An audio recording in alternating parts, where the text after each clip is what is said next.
नमस्कार, फाइटर समाचार में आपका स्वागत है। पेश आज 30 अगस्त मंगलवार शाम 4 बजे राजस्थान की खास खबरें। राजस्थान में मानसून का दौर 7 दिन बाद फिर से एक्टिव होगा। प्रदेश के 4 जिलों में बूंदाबांदी होने के आसार हैं। राजस्थान में इस मानसून सीजन में अब तक सामान्य से 49% ज्यादा बरसात हो चुकी है, जो साल 2019 के बाद सर्वाधिक है। मौसम केंद्र जयपुर के निदेशक राधेश्याम शर्मा ने बताया कि पाकिस्तान की तरफ से आने वाली वेस्टर्न विंड धीरे धीरे एक्टिव हो रही है। वातावरण में नमी धीरे धीरे कम हो रही है। उन्होंने बताया कि मौसम शुष्क रहने से वेस्टर्न राजस्थान के कई हिस्सों में अगले 2 से 3 दिन में दिन का तापमान 3 डिग्री सेल्सियस तक बढ़ सकता है, जिससे गर्मी बढ़ेगी। हालांकि इस बीच कहीं कहीं हल्के बादल छाने और बूंदाबांदी हो सकती है। पूर्वी राजस्थान के कोटा संभाग में कहीं कहीं बूंदाबांदी होने की संभावना है। भरतपुर जिले में भाई को ही मोटी कमाई के लालच ने हत्यारा बना दिया। जी हां, हत्या के मामले में करीब 14 महीने बाद गिरफ्तार डीग के कठहरा चौथ के रहने वाले हरिमोहन ने पुलिस पूछताछ में कुछ ऐसा ही चौंकाने वाला खुलासा किया है। पुलिस के मुताबिक हरिमोहन ने पहले तो 2 अन्य दोस्तों के साथ मिलकर अपने ही मामा के लड़के बंटी चौधरी के नाम से दवा फर्म राजस्थान ट्रेडर्स खोली। इसमें वह दिल्ली के Messrs new take health care company से नशीली दवाएं मंगवाकर सप्लाई करते थे। जब नारकोटिक्स विभाग ने रेड मारी तो इन्हें गिरफ्तारी का डर सताने लगा, क्योंकि यदि बंटी चौधरी नारकोटिक्स वालों के हाथ लग जाता तो वह उन सबके नाम उनके सामने खोल सकता था। इसलिए धीरज खंडेलवाल और कमल मौर्य ने हरिमोहन से बंटी चौधरी को ठिकाने लगाने के लिए 2.5 लाख रुपए दिए। इस पर 23 जून 2021 को हरिमोहन अपनी ही मामा के लड़के बंटी को शराब पिलाने के बहाने कुम्हेर में सेंध के पास सुनसान जगह पर ले गया। वहां चचेरे भाई गोपी के साथ मिलकर पत्थर से सिर कुचलकर बंटी की हत्या कर दी। मामले में पुलिस को अभी हरिमोहन के चचेरे भाई समेत अन्य मुलजिमों की तलाश है। भरतपुर जिले के बयाना कस्बे में तेज रफ्तार बाइक अनियंत्रित होकर दीवार में घुस गई। हादसे में पिता पुत्र समेत 3 लोगों की मौत हो गई। तीनों यूपी के मथुरा जिले के भैंसा गांव के रहने वाले थे। यहाँ बाबू महाराज के सालाना मेले में आए थे। लौटते समय हादसा गड्डी बाजना थाना इलाके में हुआ। डीएसपी अजय शर्मा ने बताया कि यूपी के मथुरा जिले के गांव भैंसा का रहने वाला 45 वर्षीय मानसिंह ठाकुर, 22 वर्षीय उसका बेटा चंद्रपाल और मानसिंह का भाई 30 वर्षीय हरबंस सुबह गांव से बाइक पर निकले थे।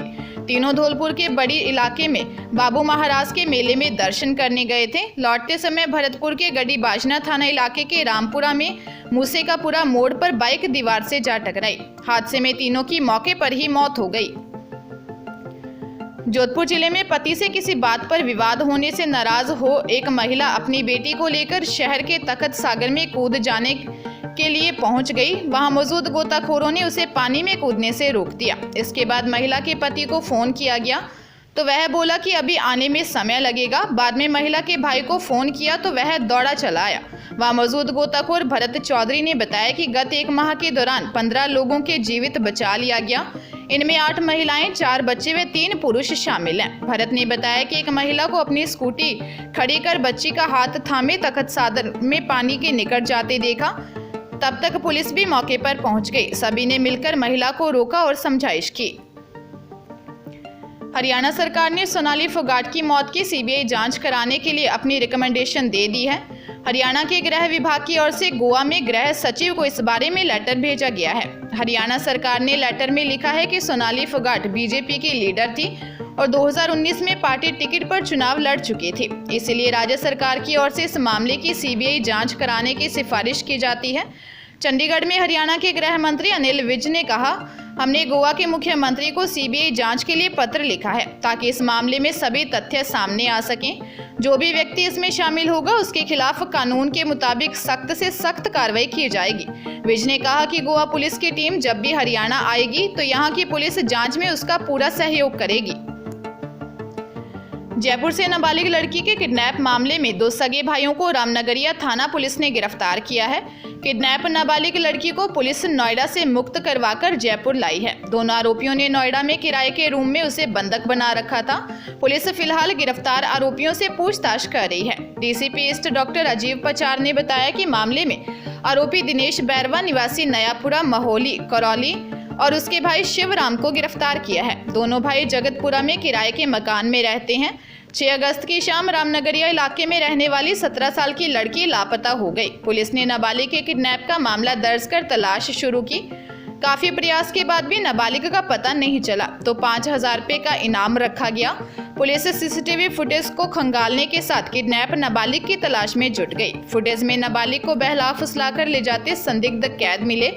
संदिग्ध की पहचान कर मोबाइल लोकेशन मांगी गई। पुलिस टीम ने आरोपी दिनेश के गांव करौली और गंगापुर सिटी में दबिश दी। बाद में पता चला कि सवाईमाधोपुर से नए मोबाइल नंबर लिए गए हैं। लोकेशन के आधार पर फरीदाबाद और दिल्ली में दबिश दी। दोनों से पूछताछ चल रही है।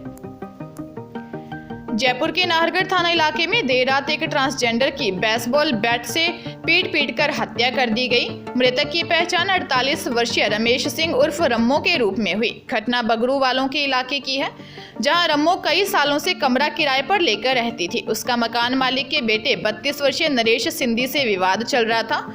डीसीपी नॉर्थ परिस देशमुख ने बताया कि आरोपी नरेश सिंधी को गिरफ्तार कर लिया है। हत्या का मूल कारण आपसी रंजिश व अवैध संबंध बताए जा रहे हैं। हालांकि मृतक के बेटे की ओर से मिली शिकायत पर पुलिस ने मामला दर्ज कर जांच शुरू कर दी है। जांच में सामने आया कि नरेश सिंधी ने करीब 6 महीने पहले रम्मो के घर से पैसे चुराए थे। इसकी शिकायत नाहरगढ़ थाने में भी की थी। प्राथमिक जांच में सामने आया, रात को नरेश के पालतू कुत्तों द्वारा गंदगी करने की बात को लेकर उससे रमेश की कहासुनी हो गई थी। कोटा जिले के बुढ़ादीत थाना क्षेत्र में आपसी रंजिश में एक व्यक्ति पर हमला कर घायल कर दिया।